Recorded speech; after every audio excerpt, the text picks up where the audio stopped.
A verdadeira fé. Quer aprender um pouquinho mais sobre a fé bíblica? A verdadeira fé, aquela nos dada pelo autor e consumador da própria fé? Então eu te convido a ficar comigo até o final do vídeo, a se inscrever no canal, deixar o seu like, seus comentários, suas dúvidas, perguntas, a compartilhar esse vídeo tão importante falando de um assunto extremamente importante como é o assunto da fé.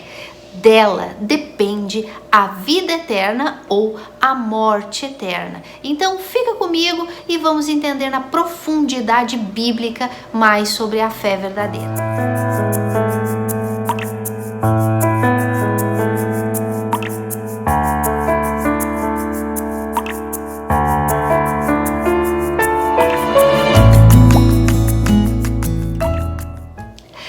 Então, meus amores, hoje continuamos com o nosso estudo da fé. Já vimos aí nos vídeos anteriores aquilo que não é fé e aquilo que realmente é a fé. E eu fiquei de terminar hoje falando um pouquinho mais dessa fé na prática e terminando ali o assunto anterior falando dos 3 elementos que compõem a fé. Tá bom? Então eu vou acompanhar aqui o meu estudinho, vou lendo para vocês e a gente vai explicando e vamos lendo na Bíblia os versículos que vão encaixando com este estudo tão glorioso sobre a fé. Meus amores, é muito importante vocês terem esse entendimento, né? Que a fé é um dom e ela é nos dada no momento do novo nascimento, ou seja, no momento em que somos salvos. E como se dá este recebimento dessa fé? O que é que tem esta fé, os elementos que compõem essa fé para fazer com que a gente venha a ser salvo, fazer com que a gente venha entender o plano de salvação, entender a nossa condição espiritual, e é sobre isso que a gente vai falar, tá bom? Então vamos lá. A fé verdadeira, né, a bíblica, que é a que a gente vem vendo, ela é composta de 3 elementos, tá? O conhecimento, a crença e a confiança. Isso tudo é a fé. Ela é conhecimento, crença e confiança. A gente já viu, né, um pouquinho sobre isso na teoria, falando das palavras no original daquilo que era a fé, né? Se vocês ainda não assistiram, eu recomendo vocês assistirem os 2 vídeos anteriores. O título é Isso Não é Fé e o outro é falando Isso Sim é Fé. Então eu aconselho vocês a ouvirem os outros primeiros e depois voltar aqui para assistir esse, tá bom? Para ficar na ordem certa e vocês terem um entendimento do que é a fé no original, tá? Mas então vamos lá, vamos entender o que tem dentro dessa palavrinha fé, para que a gente venha alcançar esse nível de entendimento, né, que Deus quer que a gente tenha com relação a essa fé tão poderosa, né, a fé que nos dá o direito à salvação, que sem ela é impossível agradar a Deus, que o justo vive por ela, desde o dia que nasce de novo, até o dia da sua morte, ou até a volta do Senhor Jesus, no arrebatamento, enfim. Então, o primeiro elemento do qual a fé é composta, né? Algo que está incluído na fé é o conhecimento. Por quê? Não se pode crer em algo que não se conhece. Não se pode crer em algo que não se sabe nada a respeito. É ou não é verdade?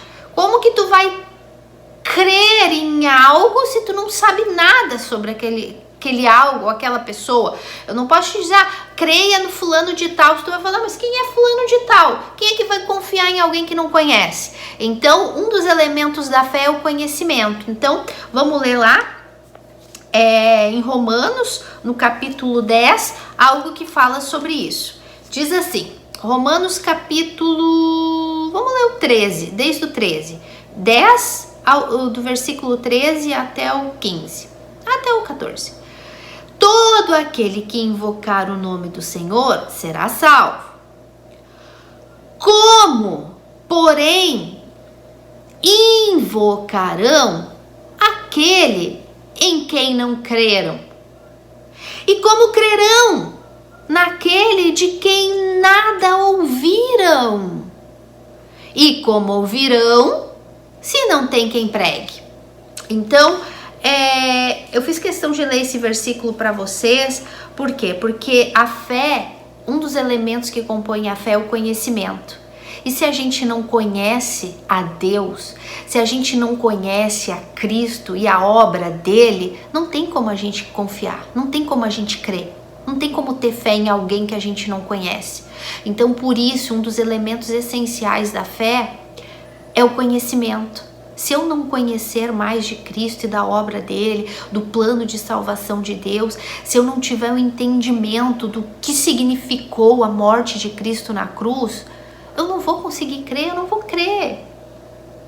Gente, é essencial que primeiro, como é que fala?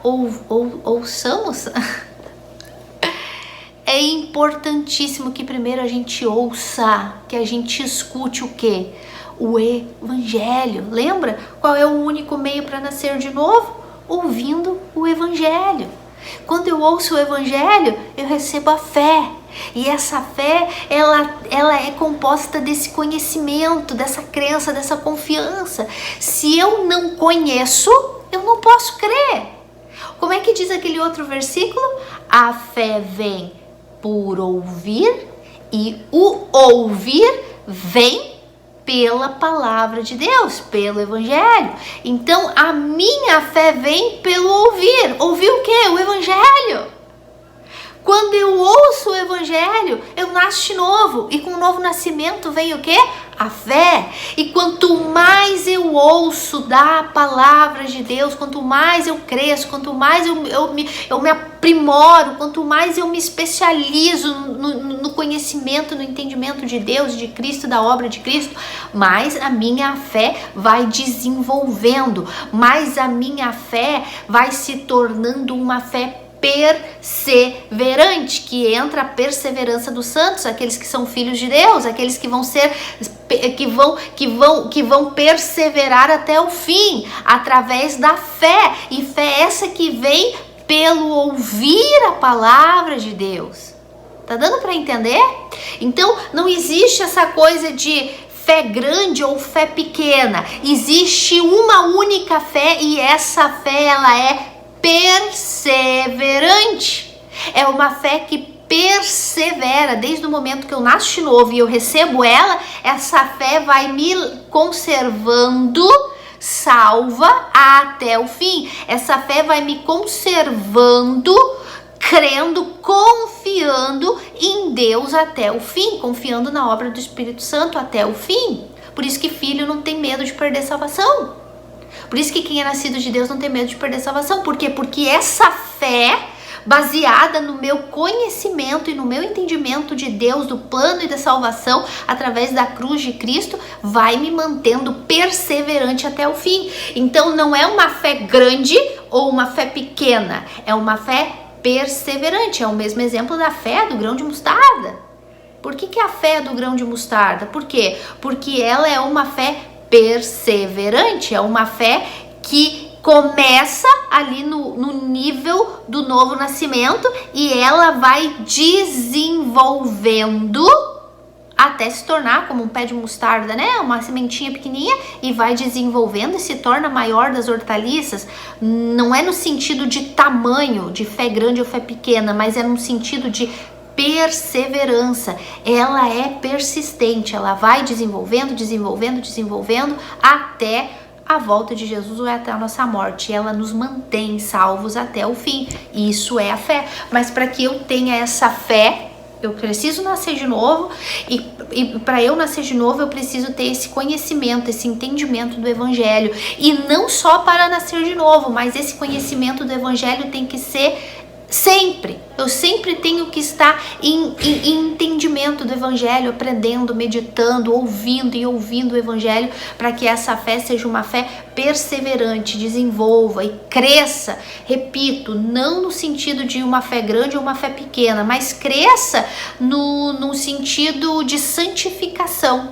Cada vez ela vai se tornando cada vez mais forte. uma fé cada vez mais inabalável. Por quê? Porque a minha confiança está depositada não em mim, não nas minhas obras, não naquilo que eu sou, mas está depositada naquilo que Deus é, naquilo que Cristo é, na fidelidade de Deus, na fidelidade de Cristo, na obediência de Cristo, na obra de Cristo. Tá dando para entender? Então, um dos elementos da fé é o conhecimento. Outro elemento da fé é crer. Outro elemento da fé é crer. A fé é a capacidade de crer. Então, outro elemento da fé é crer. Quando eu ouço o evangelho, quando eu ouço a verdade do evangelho, eu creio nisso. A fé me dá essa capacidade de crer nisso. Eu ouço através do evangelho que eu estou morta espiritualmente. E eu vejo isso nas Sagradas Escrituras, na história de Adão, que Adão pecou e ele me passou essa morte. Então eu creio nisso. E quando eu creio nisso, eu creio que eu estou condenada ao inferno. E isso vai me levar ao quê? A correr para o único que pode me salvar, que é Cristo. Então quando eu vejo a minha condição espiritual, então eu creio que existe alguém que pode me salvar, e esse alguém é Cristo. Então a fé envolve essa crença de crer naquilo que eu ouço. Eu ouvi pelo evangelho que eu estou morta, então eu creio porque está escrito, está ali, o evangelho está me mostrando a minha condição espiritual diante de Deus, morta espiritualmente, perdida em delitos e pecados. Então eu creio nisso. Aí o evangelho vem com a boa notícia: mas Cristo morreu no teu lugar para te dar uma oportunidade de ser salva. Então eu creio e eu me agarro nisso. Então isso é crer, e essa é a essência da fé. Crer naquilo que eu escuto, naquilo que eu ouço, que é a verdade do evangelho. E a outra parte dos elementos que compõem a fé é o que a gente já viu, é a confiança. Que quando eu me coloco debaixo da proteção de Deus, quando eu sei que eu estou morta, eu ouvi falar dele, eu ouvi falar da minha condição espiritual, que eu herdei de Adão, eu me coloco debaixo da proteção de Cristo, como a gente viu no último vídeo, confiando e dependendo dele. Então agora eu passo a confiar em tudo aquilo que ele me prometeu. Tudo aquilo que ele me prometeu com respeito à salvação eterna. Porque isso a Bíblia promete. A Bíblia não promete curar todo mundo. A Bíblia nunca prometeu dar uma vida próspera para todo mundo. A Bíblia nunca prometeu libertar todo mundo. A Bíblia nunca prometeu bênção e prosperidade e tudo aquilo que a gente já falou. Não quero me tornar repetitiva e enfim, a Bíblia nunca prometeu isso. Nunca prometeu que ia dar para Maria o mesmo que deu para João. Mas a Bíblia prometeu que a salvação era para os eleitos, a salvação era para os escolhidos, a salvação era para aqueles que crescem. E ele prometeu que para esses que crescem em Cristo, para que esses que crescem, ouvissem o evangelho e crescem em Cristo e na obra dele na cruz, ele prometeu que prepararia um lar para eles seguro, ele prometeu que voltaria para buscar a gente, ele prometeu que arrebataria a igreja, ele prometeu que a gente participaria das bodas do Cordeiro com ele no céu, ele prometeu que nós receberíamos recompensa e galardão, ele prometeu que ele desceria, a gente desceria com ele, ele prometeu que a gente vai reinar com ele no milênio, ele prometeu que vai fazer um novo céu e uma nova terra limpa de pecado, limpa de sujeira. Ele prometeu que nós viveríamos com ele por toda a eternidade, onde não vai existir pecado, onde não vai existir dor, onde não vai existir lágrima. Isso ele prometeu. E agora que eu nasci de novo, que eu tenho essa fé, eu confio na fidelidade dele, eu confio naquilo que ele prometeu. Então eu confio que tudo isso que ele prometeu para quem nascesse de novo, para quem se tornasse um filho dele, teria um lar, uma pátria celestial, um lugar aonde a traça não come, aonde não existe depreciação, aonde não existe pecado, onde não existe dor, nem lágrimas, nem maldade, nem pecado, nem diabo, nem demônio, nem a maldade do homem que já superou praticamente a maldade do próprio Satanás, porque o homem está cada vez mais cruel. Então, tudo isso ele prometeu para os nascidos de Deus, para aqueles que fossem filho dele. Então, eu confio nisso e eu espero por isso, como eu já falei para vocês, que as coisas que eu espero, ele prometeu que ele faria dessa Aline pecadora, dessa Aline cruel, corrupta, uma maligna igualzinha a Jesus.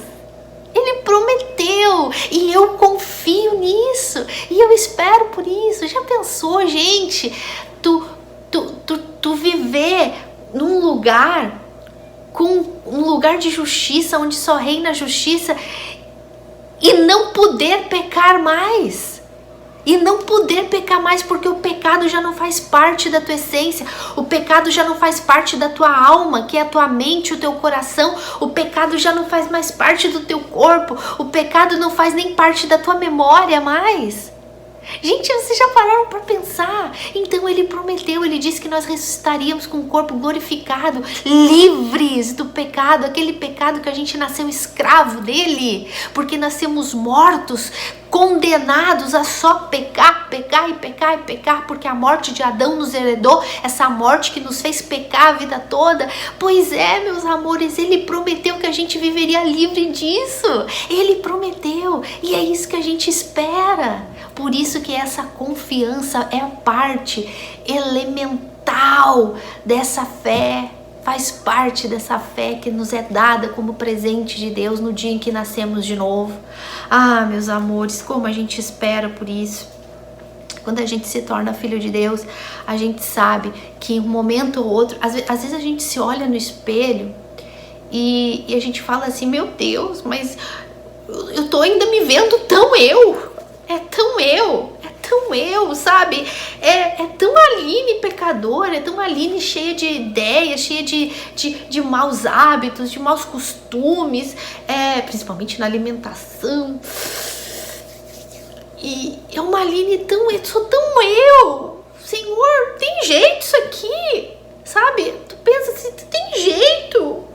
Tanto pecado, tanto eu, tem jeito isso aqui. Aí na hora vem aqueles versículos que dizem, né? Ele vai te guardar, aquele que começou a boa obra em ti é fiel para cumprir até a vinda de Cristo. Aí vem aquele versículo, todas as coisas cooperam para o bem daqueles que são chamados segundo o seu propósito, que se pareçam a Cristo, o seu primogênito. Então na hora vem tudo aquilo, então na hora eu penso, nossa, então um dia eu vou me parecer a Cristo. Então na hora aquele medo, aquela preocupação de ser tão pecadora, de me ver tão eu, se dependesse de mim, eu ia continuar assim, mas como eu sei que essa obra é uma obra de uma promessa que ele fez, que ele me transformaria à imagem de Cristo, então isso me... que alívio. Não depende de mim, não depende da minha obediência, não depende da minha fidelidade, não depende de mim, depende dele. E ele vai trabalhar em mim até a volta de Cristo. E se ele tiver que me socar todinha para me fazer parecer com ele, ele vai fazer. E vai ser bom. E vai ser bom, ainda que doa, mas vai ser bom, vai ser pro meu bem. Então, isso é confiar. Isso é descansar em Deus, isso é descansar em Cristo, isso é viver em paz como filho de Deus, sabendo que Ele vai fazer o melhor. Gente, isso é confiança, isso é fé. E pra gente terminar, eu queria só dar assim uma pinceladinha com relação à fé prática, né? A gente falou... Eu terminei o vídeo anterior lendo aquele versículo de Efésios 2 que fala, né?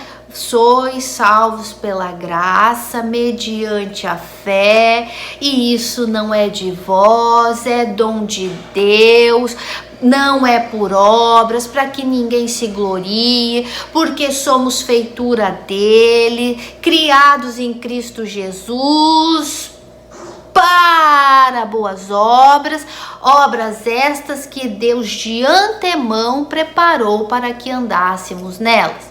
Então, a gente viu que o pacote da salvação, ele vem completo. O pacote do novo nascimento, ele vem completo. A gente nasce de novo, no dia do novo nascimento, a gente recebe o dom de arrependimento, a gente recebe o dom da fé, a gente recebe a salvação, claro, e a gente recebe o pacote de boas obras, tá aqui.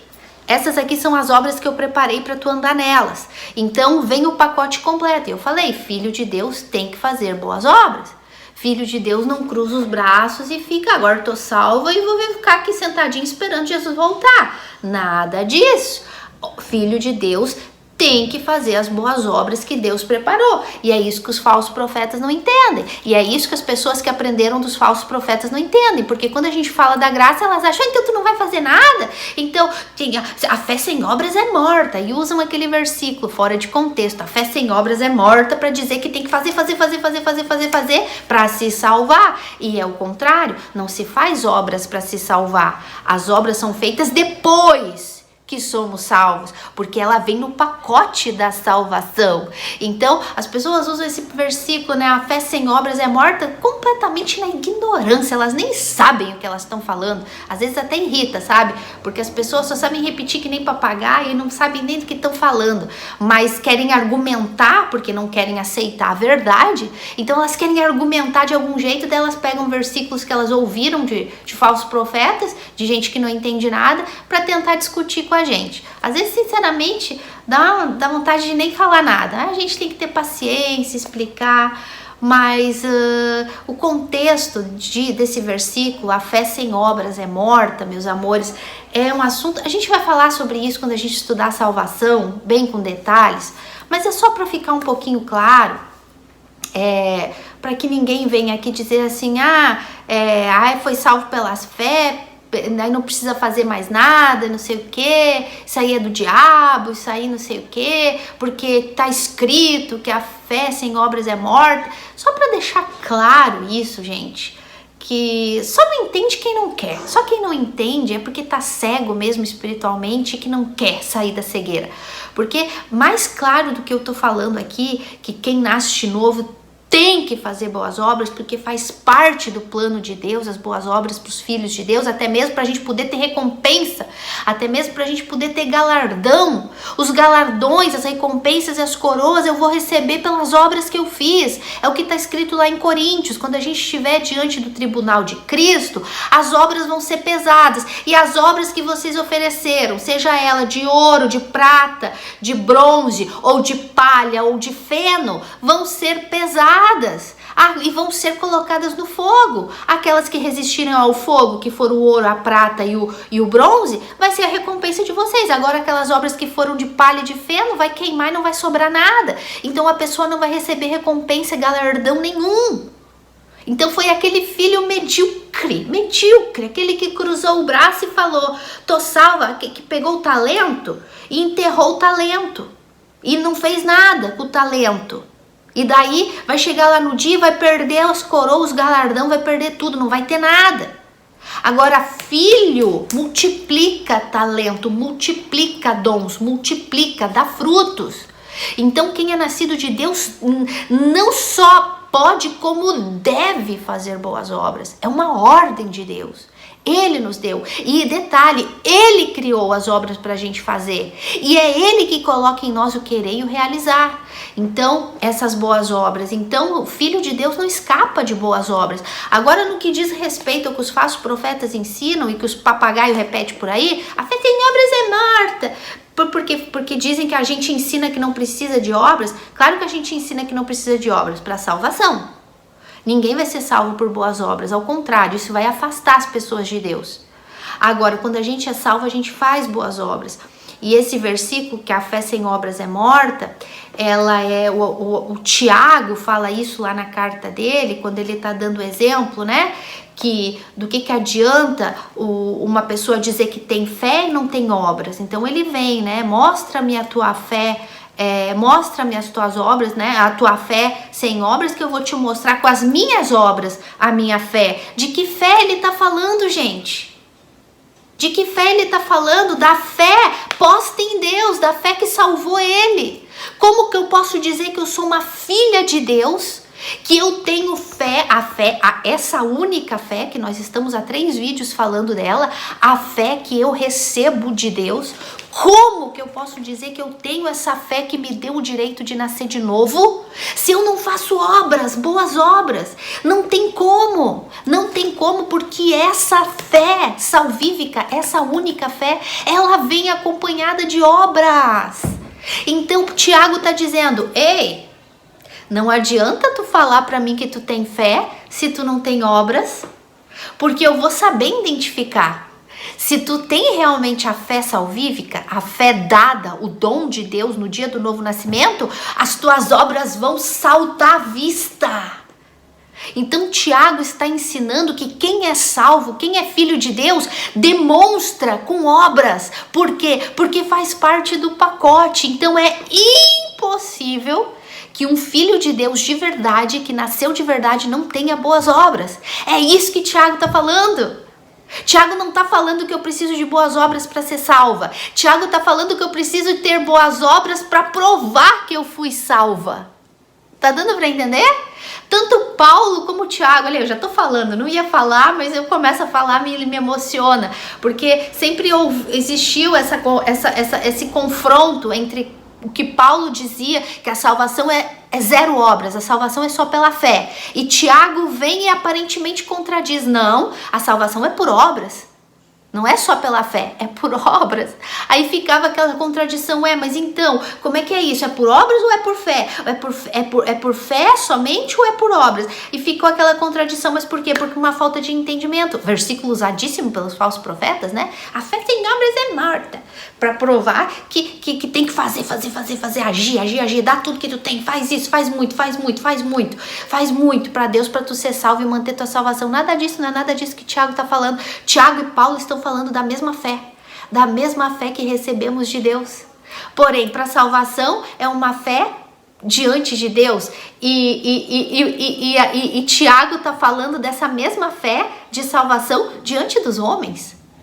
Para Deus, a minha fé é provada, digamos assim, quando eu coloco a minha fé em Cristo, na obra de Cristo. Pronto, basta, fui salva. Agora, diante dos homens, eu tenho que provar que eu tive essa fé que creu unicamente em Cristo com as minhas boas obras. Então, Paulo fala da fé que justifica diante de Deus e Tiago está falando da fé que justifica diante dos homens. Tá dando para entender a diferença? É a mesma coisa, só que um está falando da justificação dessa fé diante de Deus e Tiago está falando da justificação dessa fé diante dos homens, porque a única maneira para eu provar para os homens que eu realmente sou filha de Deus é com boas obras. Lógico que tem pessoas mortas espiritualmente, falsos profetas, que fazem milagres, que fazem boas obras, que fazem um monte de coisa e não são nascidas de Deus. A gente não tá nem falando desse tipo de pessoa, porque esse tipo de gente tem um monte por aí que usa as escrituras, que usa o nome de Jesus para fazer e acontecer, e às vezes é até o próprio diabo que faz, o próprio diabo que permite e que dá uma mãozinha para enganar os tolos, para enganar os incautos, como a Bíblia mesmo diz. Não tô falando desse tipo de gente, tô falando realmente dos nascidos de Deus, dos realmente filhos de Deus que mostram a sua fé diante das obras que fazem. A gente pode usar o próprio Paulo e o próprio Tiago dão o mesmo exemplo de Abraão. Paulo fala que Tiago foi salvo pela fé que ele depositou no Messias que viria, porque Deus revelou o evangelho revelou o evangelho para Abraão e foi nisso que ele creu, por isso que ele foi salvo. Abraão creu em Deus e isso lhe foi imputado por justiça. Isso está lá no livro de Romanos, capítulo 4? Acho que é 4. E Abraão creu em Deus e isso foi imputado por justiça. Quando que Abraão creu em Deus? Quando Deus chamou Abraão no capítulo 15 de Gênesis. Deus chama Abraão no capítulo 15 de Gênesis e ali ele creu. Agora, acabou a luz aqui, gente, a bateria. Agora, quando que Abraão foi justificado por obra? Lá no capítulo 22, quando ele foi lá e levou Isaac para aparentemente sacrificar, porque ele não sacrificou. Então, Abraão creu em Deus e foi imputado por justiça, em Gênesis 15. Abraão foi justificado pelas obras em Gênesis 22. Então, é a mesma coisa que Tiago ensina.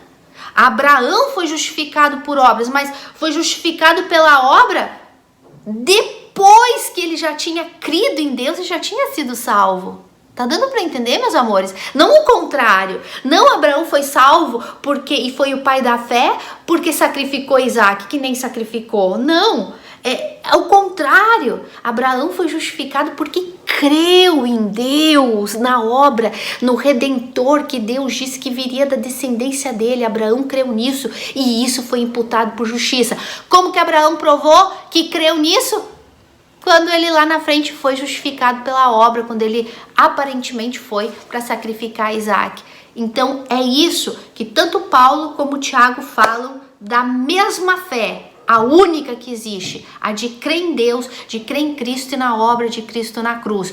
Um para ser justificado diante de Deus, Paulo. Outro para ser justificado diante dos homens, mostrar para os homens, ó, eu realmente sou um filho de Deus, eu realmente criei. Como? Através das boas obras.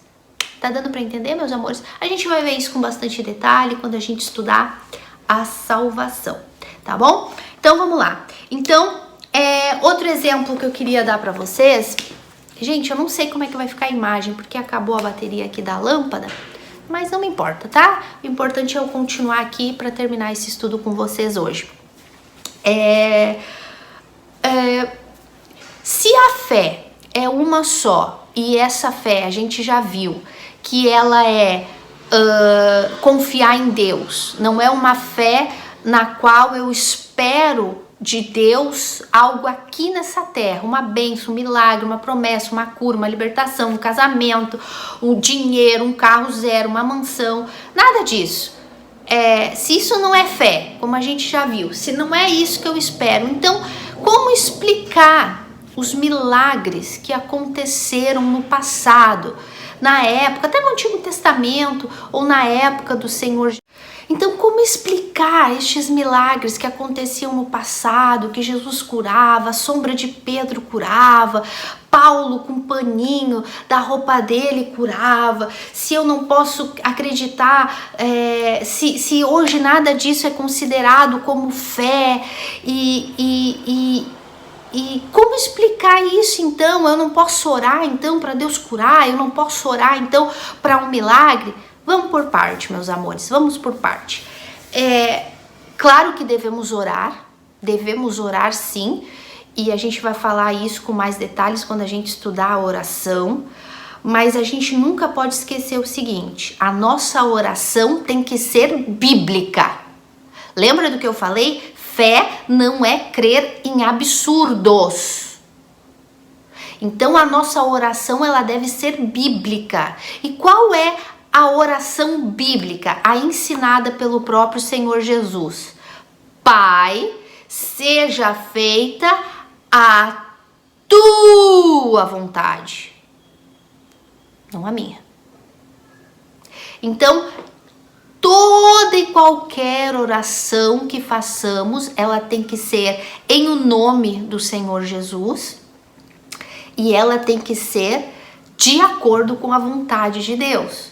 Senhor, eu queria isso, eu preciso disso, mas que não seja feita a minha vontade, mas a tua, porque tu sabe o que é o melhor para mim. Isso é fé, isso é confiança. Pai, eu queria essa cura, eu queria ser curado disso. Mas, Senhor, que seja feita a tua vontade. Se estiver nos teus planos que eu seja curado, amém. Mas se o Senhor vai usar essa enfermidade para cuidar de mim, para me abençoar, amém também. E não seja comigo, ou seja com um familiar, ou seja quem for. Pai, eu queria muito este emprego, mas que seja feita a tua vontade, porque tu sabe o que é melhor para mim. De repente eu acho que esse emprego é melhor para mim, mas se eu for trabalhar nesse emprego vai me prejudicar na minha comunhão contigo. Então tu, que é onisciente, que sabe todas as coisas do futuro, sabe o que vai acontecer comigo, sabe o que é melhor, sabe se me convém ou não esse emprego. Tá dando para entender, meus amores? É claro que a gente deve orar. A oração é bíblica e Deus manda a gente orar sem cessar. Sem cessar, a gente deve orar, mas sempre confiando nos planos de Deus, sempre colocando a última vontade, a de Deus, a última palavra de Deus, confiando na soberania dele. Isso é fé. Isso é fé. Bem-aventurados que não viram, mas creram. Eu não vejo o plano de Deus, eu não vejo qual é a vontade de Deus, mas eu creio que a vontade dele é a melhor, eu creio que o plano dele é o melhor. Isso é fé. Tá dando para entender? E a gente vai ver isso conforme a gente for estudando, tá? Mas então por que no Antigo Testamento aconteciam milagres? Meus amores, a gente precisa entender o seguinte, tá? A Bíblia, no Antigo Testamento, tinha profecias com respeito ao Messias que viria,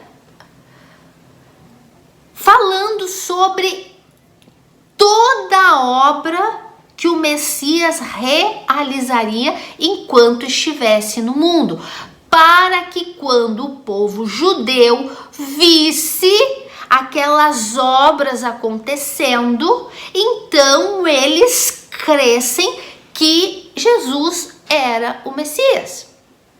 Vão entendendo? Então vamos lá. Todo o Antigo Testamento os profetas profetizavam com respeito ao Messias. Disseram que ele viria, que ele curaria leprosos, que ele ressuscitaria mortos, que ele curaria coxos, surdos, mudos, expulsaria demônios, que ele seria morto, que ele seria rejeitado pelos seus, que ele seria crucificado, maldito, que tirariam sorte das roupas dele, que ele seria crucificado no meio de 2 malfeitores, que ele seria apedrejado, cuspido, humilhado, ficaria nu, que ele morreria e ressuscitaria, que iam transpassar ele, que diriam que debochar dele como rei dos judeus, que ele ressuscitaria. Tudo isso está profetizado no Antigo Testamento, como ele morreria, conforme a gente já viu no vídeo das 3 horas das trevas na cruz, que o coração dele ia explodir, ia se derreter, que os ossos dele iam se desconjuntar. Tudo isso foi profetizado. E foi profetizado todos os milagres que ele faria. Cura, libertação, expulsar demônios. Está tudo profetizado lá no Antigo Testamento pelos profetas, para que quando Jesus aparecesse, os judeus identificassem que ele era o Messias através das obras que ele fazia. Tá dando para entender? Então, quando Jesus esteve na terra, durante os 3 anos e meio que ele viveu na terra, ele curou, ele libertou, ele expulsou demônios, ele pregou o evangelho do reino, ele multiplicou pão e peixe, ele caminhou sobre o mar, ele acalmou a tempestade, ele fez um monte de milagre. Alguns não estavam profetizados, mas a grande maioria estava profetizada no Antigo Testamento, para que quando as pessoas olhassem para ele, identificassem: esse é o Messias, olha o que ele está fazendo. São milagres messiânicos, são milagres que só Cristo poderia fazer. Era como um respaldo, era como uma... Ai, gente, uma palavra que está aqui na ponta da língua, que era tipo uma confirmação de que ele era o Messias, mas a palavra certa não é confirmação, é como se tivesse um certificado de garantia, mais ou menos assim, que aquele ali era o Messias. Exatamente como, para vocês entenderem, lembra quando Moisés foi chamado por Deus lá na sarça ardente no Monte Sinai, e que Moisés disse assim: Senhor, mas como eles vão crer que eu sou um enviado teu? Aí Deus vai lá e fala assim: joga o cajado no chão. Aí se virou numa serpente. Aí Deus fala: agora pega o cajado voltou a ser cajado de novo. Era uma certificação. Mostra para eles esse sinal de prodígio, mostra para eles esse milagre, e eles vão crer que tu é o meu enviado. Outra coisa, mas se não for suficiente, aí Deus fala: bota tua mão dentro da tua roupa. Aí a mão de Moisés saiu leprosa. Aí agora Deus falou, bota de volta. Aí a mão ficou curada. Sinais que testificavam que Moisés era de Deus. Mesma coisa, as obras que Cristo faria eram obras que testificariam que ele era o Messias profetizado no Antigo Testamento, que ele havia chegado para a restauração de Israel. Então, quando Cristo andou no meio do povo, ele curava, libertava, expulsava demônios, enfim, fez os milagres, curava coxo, curava cego, tudo exatamente como estava profetizado, inclusive ressuscitar Lázaro. Ressuscitar Lázaro, gente, é porque o vídeo vai ficar muito longo se eu for falar, mas a ressurreição de Lázaro é gloriosa, é uma prova, é um milagre, como se diz, um milagre messiânico, que só Cristo poderia fazer por causa da cultura da época. Porque a gente não pode esquecer que quando a gente vai meditar na Bíblia, a gente tem que voltar para a cultura de Israel. E existiu uma cultura em Israel, uma crença dentro dos fariseus que criam na ressurreição, enfim, existiu uma crença dentro da cultura dos fariseus que um milagre messiânico, digamos assim, um morto poderia ressuscitar até 3 dias. Passando de 3 dias, não tinha mais jeito.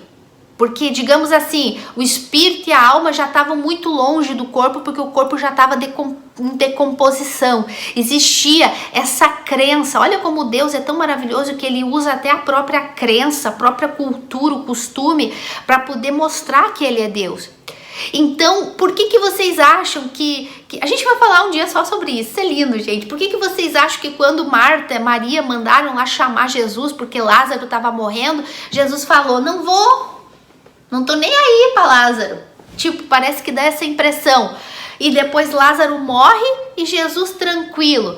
Passaram-se 4 dias e Jesus vai lá para ressuscitar Lázaro. Por que Jesus esperou 4 dias? Lembra quando Marta falou, Senhor, já fede, já são de 4 dias. Por quê? Porque o milagre messiânico, só Cristo, só o Messias poderia ressuscitar um morto depois de 4 dias. Por causa da cultura judaica. Digamos, até 3 dias poderia haver um milagre da ressurreição, dentro do costume deles. Mas de 4 dias para frente não podia, 3 dias para frente não podia ter mais. Gente, isso é lindo. Aí Cristo espera, todo mundo pensa, puxa, ele não tá nem aí para Lázaro. Não, ele tá fazendo isso para ver a fé de Marta e Maria, por causa da incredulidade. Não, gente, tudo aqui, ó, na mente perfeita de Deus, tudo aqui, ó. Não, espera os 4 dias, porque daí eles vão ver que realmente tu é o Messias. E é só vocês verem a oração de Jesus antes de ele ressuscitar Lázaro, que ele fala, Pai, graças te dou, porque tu sempre ouve a minha oração. E eu digo isso por causa de todos esses que estão aqui, para ver que eu sou o teu filho. Ai, gente, é lindo, medita lá. Então Jesus fala, Lázaro, sai para fora, vive. 4 dias, para eles era impossível. Esse era um milagre messiânico, só Cristo, só o Messias podia fazer. E ainda assim eles não creram. Olha por que o povo de Israel merece a grande tribulação. Ainda assim não, planejaram. No mesmo dia que Jesus ressuscita Lázaro, um milagre que só o Messias poderia fazer, depois de morto 4 dias, eles planejam matar Jesus e matar Lázaro também. Então, olha a incredulidade das pessoas. Então, todos os milagres, nada aconteceu por acaso, nada. Todos os milagres estavam premeditados, dia e hora certa para conhecer, ou para acontecer. Então, isso tudo para dar credibilidade ao ministério de Cristo como Messias, porque ele tinha que cumprir isso para que ficasse claro para todo mundo que ele era o Messias. Lembra também quando João Batista estava preso e ele disse assim, pergunta para ele se ele é mesmo o Messias ou se a gente tem que esperar vir outro. Aí os soldados vieram lá, os discípulos de João Batista vieram e perguntaram, Senhor, João Batista está perguntando se o Senhor é o Messias ou se ele tem que esperar por outro. Aí Jesus fala, olha ao seu redor, olha os sinais, coxos andando, cegos vendo, leprosos curados, mortos ressuscitando. Vai lá e fala para ele que eu sou o Messias. Entendeu? Gente, por isso, todos os milagres que Jesus fez naquela época era para testificar que ele era o Messias. Era a credibilidade dele como Messias. Por isso, aconteceu muitos milagres naquela época, meus amores. E por que depois os milagres começaram a acontecer na época dos discípulos, começando pelo próprio dom de línguas no dia de Pentecostes, que era um milagre que só Deus poderia fazer a quebrar a maldição da confusão de línguas de Babel e eles começassem a falar em outras línguas? Por que Pedro curava, os discípulos curavam, a sombra de Pedro curava, a roupa de Paulo curava naquela época? Por que esses milagres aconteciam?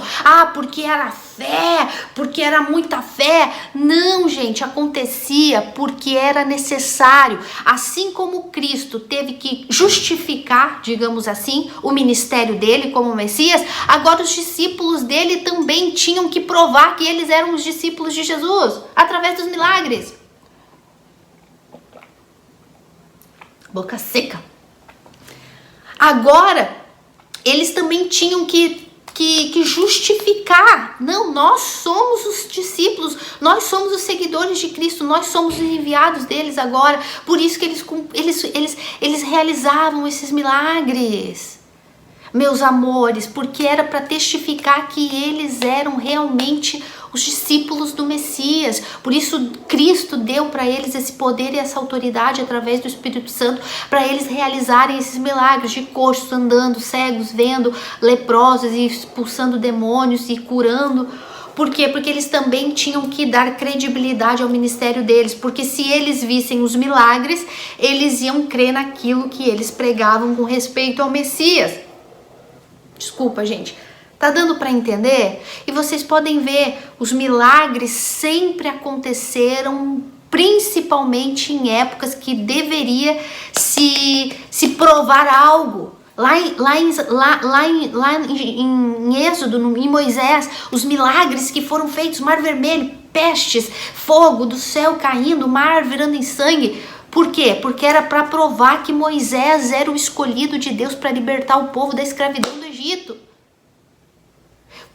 Quando Daniel estava preso lá na Babilônia e Sadraque, Mesaque e Abednego foram lançados nas covas dos leões, na fornalha de fogo, Daniel vê a milagre para testificar que Deus era, a glória de Deus era sobre todos os profetas pagãos da época de Nabucodonosor, para provar a glória de Deus e a soberania de Deus sobre os deuses egípcios de Faraó e os deuses deles. Sempre era para testificar, sempre era para provar algo grande. Elias e Eliseu, os milagres que eles fizeram, chuva caindo, sol parando, no caso de Josué, a chuva chovia 3 anos, parou de chover, caiu fogo do céu. Por quê? Para provar que eles eram os profetas de Deus contra os profetas de Baal. Tinha que ter essa comparação para provar. Por que precisava, meus amores? Porque a história estava em andamento. De tempos em tempos aconteciam milagres para provar que Deus era Deus, que Cristo era Cristo, que os discípulos eram os discípulos escolhidos, que os profetas eram os profetas escolhidos por Deus, porque a história do plano de redenção estava se encaminhando. Por que hoje estes milagres já não são mais vivenciados dessa forma, como os falsos profetas ensinam, que é tudo pela fé? Acha a tua fé, tu vai ficar curado. Acha a tua fé isso, acha a tua fé isso, tu vai conquistar isso. Acha a tua fé isso e acha a tua fé isso, que é o que a gente está falando sobre fé. Por que hoje não existe mais isso? Porque, meus amores, porque hoje nós temos isso aqui,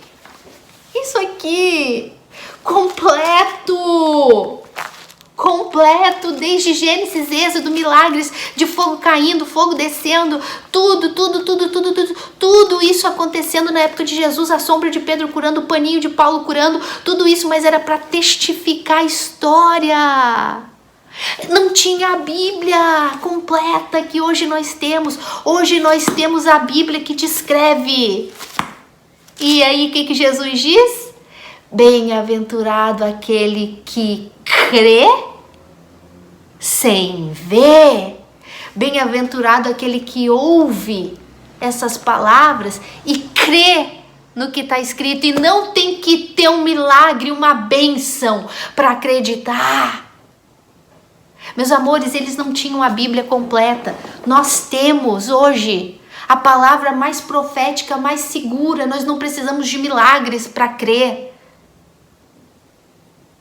Tá dando para entender por que aconteciam milagres? Por que a sombra de Paulo curava? Por que eles colocavam a mão e a pessoa ficava curada? Por que o manto de Paulo curava? Hoje não existe mais. Pega aqui esse mantinho ungido e bota lá e vai ficar curado. Gente, hoje isso é idolatria.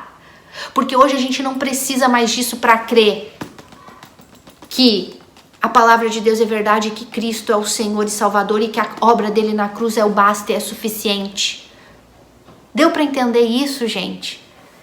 Meus amores, por isso que os milagres aconteciam de tempos em tempos para provar fatos e pessoas, comprovar, afirmar, caracterizar o ministério de um profeta, o ministério dos discípulos e do próprio Senhor Jesus. Se o próprio Senhor Jesus precisou provar tudo que foi dito sobre ele no Antigo Testamento, quanto mais os discípulos dele. Tá dando para entender? Então, meus amores, hoje nós temos a Bíblia. Lembra quando o rico e o Lázaro, né, morreram? Lembra quando o rico no inferno falou: Pai Abraão, manda que Lázaro ressuscite dos mortos e vai avisar minha família, os meus irmãos, para que eles não venham para cá? E o que Abraão falou? Eles têm Moisés e os profetas, que os ouça, ou seja, que eles ouçam a palavra de Deus.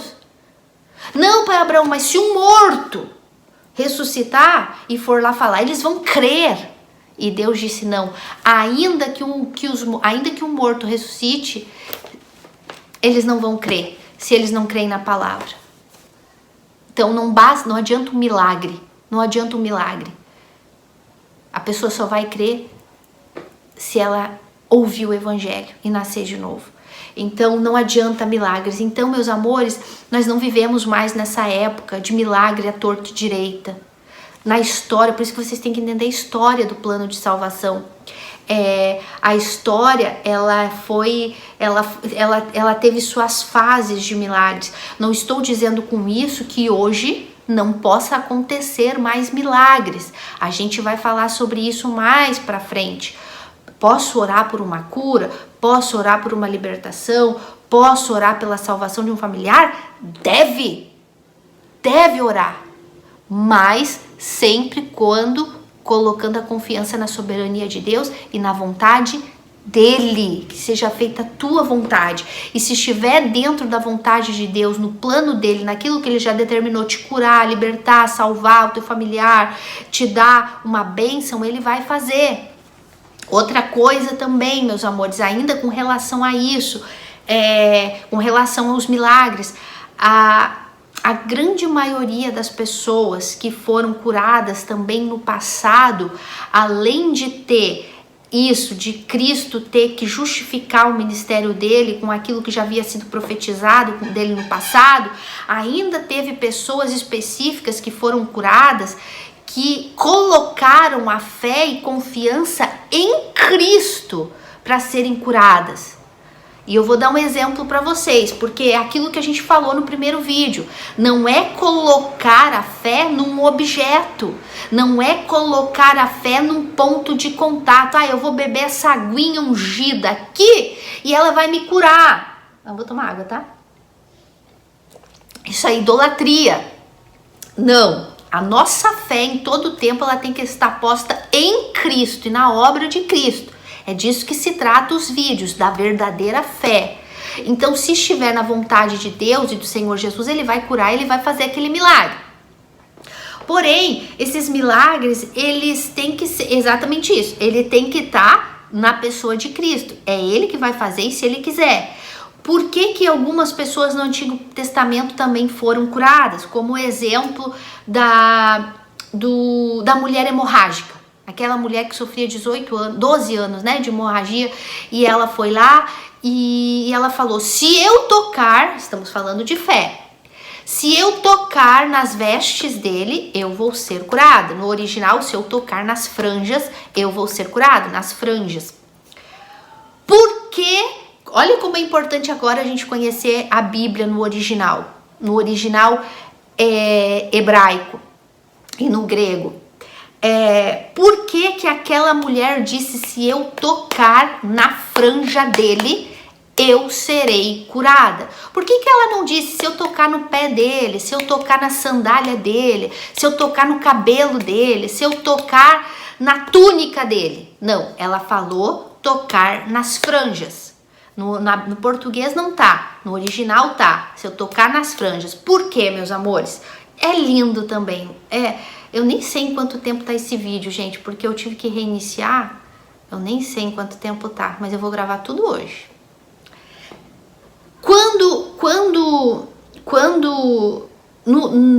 Nos costumes judaicos, aí a importância de a gente entender o original e os costumes judaicos. Isso é missão para pastor de verdade, aprender para ensinar. Pastor mentirinha, de faz de conta, não se interessa em aprender. Falso profeta, então, nem se fala, né? Mas dentro do costume, da cultura judaica, do judaísmo puro, verdadeiro, da essência lá do Antigo Testamento, dentro dos livros, porque os judeus, eles têm vários livros que eles consideram sagrados. A Torá, né, que é o Pentateuco, que é os 5 livros, né, da Bíblia nosso, né, os 5 livros de Moisés. Eles têm a Mishnah, eles têm ai, meu Deus, me fugiu agora os nomes. São os livros que eles têm, onde tem lá as leis, os costumes, os estatutos que eles têm que cumprir. E lá eles têm também ensinamentos com respeito ao Messias. E ele, dentro desses ensinamentos, olha como a mulher hemorrágica conhecia a lei e a Torá e os ensinamentos judaicos de verdade. Ela não era uma religiosa, ela conhecia da lei e da história judaica e da história do Messias.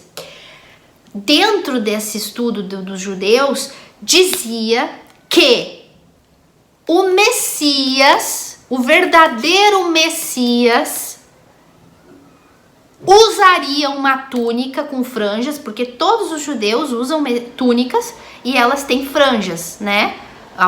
As franjas são lá embaixo, outras são aqui em cima. São túnicas de várias maneiras diferentes, mas todas elas têm franjinhas, aquelas franjinhas assim que vem assim, né? E dentro dessas franjinhas, digamos assim, é um monte de franjinha, e dentro delas tem uma que é de cor diferente. Isso é cultura judaica.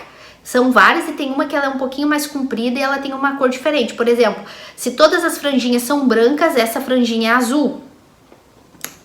E de acordo com estudos e ensinamentos judaicos, só o verdadeiro Messias usaria uma franja e que, se fosse tocado naquele lugar determinado, que era naquelas franjas e principalmente naquela franjinha azul, naquela de cor diferente, dali sairia poder para milagres, curas, libertação.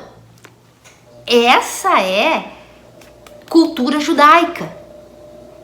Então, essa mulher, a hemorrágica, quando ela fala: se eu a menos tocar nas vestes dele, na verdade nas franjas dele, eu ficarei curada. Por quê, meus amores?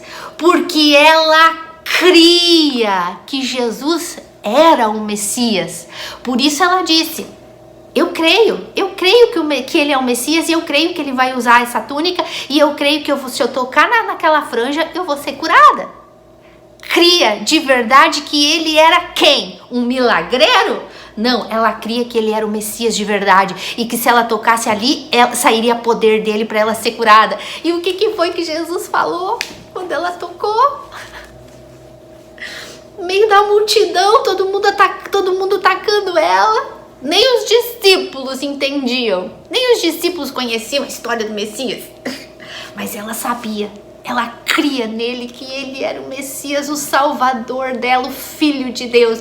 Porque ela sabia que quando ela tocasse naquela franja, ela ficaria curada, porque ele era o Messias. Então ela vai lá e agarra exatamente aonde ela tinha que agarrar, porque só o Messias faria sair poder dali se ela fosse tocado, de acordo com a cultura deles. E como Cristo veio para fazer tudo que estava de acordo com a cultura deles, para que eles reconhecessem ele como Messias, então, quando todo mundo tocando em Jesus, tocando e mestre, eu quero um milagre, me dá pão e peixe, me dá, lá vai aquela única mulher que cria que ele era, não o milagreiro que podia dar bênçãos, mas o único que podia salvar ela da maldição dela, foi lá e tocou na franja.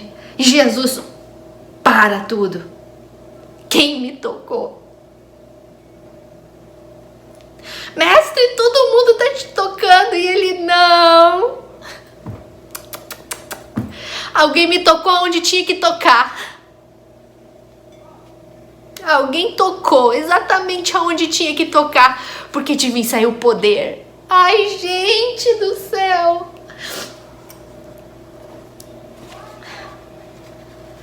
A Bíblia é linda. A história bíblica é linda. Deus é maravilhoso. Cristo é glorioso. E essa mulher sabia quem ele era. Ela cria nele como Messias. Ela cria nele como Salvador, como Filho de Deus. Por isso ela sabia onde ela tinha que tocar. E Cristo falou, não, alguém me tocou diferente. Tocou no lugar certo. Porque de mim saiu o poder. Porque só do Messias sairia poder para curar quando fosse tocado naquele lugar ali, na franja das vestes dele. Ai, gente, é linda a história bíblica. E por isso ela foi curada. Foi por isso. Porque ela tocou na franja? Não. Foi a franja de Jesus que curou? Não. Foi o Messias que curou ela. E por que o Messias curou ela? Porque ela cria que ele era o Messias, o Filho de Deus. Tá vendo como não basta crer nele como Cristo, que morreu pelos meus pecados, de boca para fora, o Cristo milagreiro? Não, eu tenho que crer nele como Filho de Deus, que morreu na cruz para me salvar da minha maldição. Tá dando para entender, gente, por que ela foi curada? Mesma coisa o cego de Jericó. O que ele gritou? Fulano, me cura. Jesus, me cura. Não. Filho de Davi, tem misericórdia de mim. Filho de Davi, para Jesus chamar Jesus de filho de Davi. Por quê? Por que ele chamou Jesus de filho de Davi? Porque qual era a promessa no Antigo Testamento da onde viria o Messias? Da descendência de Davi. Por isso Jesus é considerado filho de Davi, da descendência dele. E como é que o cego de Jericó chama Jesus? Filho de Davi, tem misericórdia de mim. Fé em quem? No Filho de Deus, no Messias verdadeiro. Vocês estão vendo? Então, teve milagres, a grande maioria dos milagres foi porque Cristo tinha que testificar o ministério dele como Messias, por causa das profecias do Antigo Testamento. E outros milagres específicos, como esses, são de pessoas que creram nele como filho de Davi, como filho de Deus. A mulher cananita, cananeia ou cananita, nem sei mais em português e espanhol. Filho de Davi, tem misericórdia de mim, a minha filha está endemoniada. Jesus fala, eu não vim para os perros, eu não vim para os cachorros, eu vim para os filhos. Eu não posso dar comida dos filhos, que era o povo de Israel, para os gentios, para os perritos. Ah, filho de Davi, mas até os cachorrinhos comem das migalhas dos filhos de Deus. E se tu dá para os filhos, porque tu é Deus, tu é o Filho de Deus, se tu dá para os filhos, eu tô aqui para receber de ti as migalhas, porque até as migalhas que vêm de ti é santa, santa, santa. Mulher, grande a tua fé. Vai, seja feito conforme a tua fé. A tua filha está curada. Em quem que ela creu? Nele, como filho de Deus. Então, gente, vocês viram aí essa grandiosidade desse entendimento da verdadeira fé. Vocês conseguiram entender isso? De que houve determinadas épocas e períodos da história, desde Gênesis, em que os milagres eram em grande escala. Por quê? Porque eram determinados momentos da história em que se era necessário provar algo, provar a grandeza de Deus, a glória de Deus, provar que aquela pessoa era uma enviada de Deus, como a gente viu o caso de Moisés, o caso de Elias, de Eliseu, enfim, dos profetas. No Novo Testamento, o próprio Senhor Jesus tinha que testificar que ele era o Messias descrito no Antigo Testamento pelos profetas. Então, os milagres que ele fazia, a grande maioria dos milagres, que inclusive não estão nem descritos na Bíblia, eram milagres que eram necessários para que o povo viesse crer que ele era o Messias. E depois, posteriormente, na época dos discípulos, para provarem que eles realmente eram os enviados do Messias, que eles eram os seguidores do Messias, e porque a igreja estava iniciando. Então sempre foram períodos estratégicos da parte de Deus, da parte de Cristo e da parte dos apóstolos. Por isso a sombra de Pedro curava, por isso a roupinha de Paulo, porque Paulo não podia estar em todos os lugares, porque ele não era onisciente, então a roupa dele curava. Mas por quê? Porque era o princípio da igreja, e era preciso estabelecer um critério de quem eram os verdadeiros seguidores do Messias, quem eram os verdadeiros discípulos. Por isso aconteceu muito milagre. Mas a gente vê que depois da época dos discípulos, da época do próprio Paulo mesmo, depois do início da igreja, os milagres foram diminuindo, a ponto de Paulo mesmo ser doente. Ué, ele não podia curar? Se a manto dele curava os outros, por que ele não próprio se curava? Não, os próprios amigos dele eram doentes. Os próprios amigos dele, próprio Timóteo era doente, a ponto do próprio Paulo falar: toma um cálicezinho de vinho pro teu problema de estômago. Ué, mas Paulo não podia curar? Não, porque não era a vontade de Deus, e porque o período que era necessário se provar, a testificar os verdadeiros servos do Senhor, os verdadeiros discípulos, já havia passado, a igreja já estava em andamento, já estava em desenvolvimento. Tá dando para entender? E aquilo que eu falei para vocês, agora, hoje nós temos a Bíblia, nós temos as Sagradas Escrituras que nos provam. A gente não precisa mais ver milagre para crer. Então, essa época passou. Repito, isso não significa que Deus não possa mais fazer milagres hoje. Ele pode tudo, ele é Deus, mas a gente nunca pode esquecer que ele pode fazer ou não pode. Que ele queira fazer, ou melhor, que ele possa fazer ou não fazer. Mas não porque ele não pode, mas porque ele não queira fazer. Porque ele pode querer e pode não querer, porque não faz parte do plano dele, como a gente já viu antes. Tá dando para entender? E também esses últimos exemplos que eu dei de fé, de pessoas que foram curadas pela fé, mas não que essa fé seja uma fé de cura, ela teve fé para ser curada. Não, não tem nada a ver com isso. A fé deles era a única, a verdadeira, colocada, posta no Messias, no Filho de Deus, como esses exemplos maravilhosos que eu dei para vocês. E eu poderia aqui citar outros exemplos, mas aí o vídeo vai ficar de 3 horas, né? Ele já tá bem longuinho. Então, meus amores, ficou claro? Deus pode fazer milagres hoje? Claro que ele pode, mas é se ele quiser. não é de acordo com a minha fé. Se eu tiver muita fé, ele vai fazer. Porque daí, de repente, tu vai lá e obedece o que te mandam. Faz isso, faz aquilo, faz aquele outro, dá tudo que tu tem, fica sem nada, fica na miséria, vende tudo que tu tem, porque Deus vai te conceder esse milagre, essa cura, essa libertação, isso que tu quer, não sei. E daí tu vai lá e faz tudo isso e não acontece nada. E daí, quem vai ser o culpado da história? Tu, claro que sim. Tu vai ser o culpado porque alguma coisa tu deixou pra trás. Ah, porque a tua fé é pequena, tu não teve fé o suficiente, a tua fé não foi o suficiente para isso. E ainda depois a pessoa vai ficar contra Deus, porque ela fez tudo que foi mandado e não aconteceu nada. Mas sabe por quê? Porque te ensinaram um falso evangelho, te ensinaram uma falsa fé, uma fé que não existe. Então, meus amores, quando a gente entrar no estudo da oração, a gente vai falar mais de maneira, como orar, como pedir. Esses vídeos não é para te desanimar na fé, não, nada disso. Ao contrário, é para te tirar da cegueira de uma falsa fé.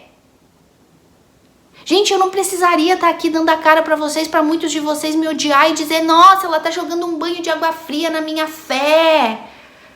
Não, gente, eu tô aqui dando a cara para vocês, para ajudar vocês a enxergar na Bíblia a verdade do que é a verdadeira fé. Essa que enganaram a gente a vida toda, fazendo a gente acreditar que era uma fé bíblica e que não é.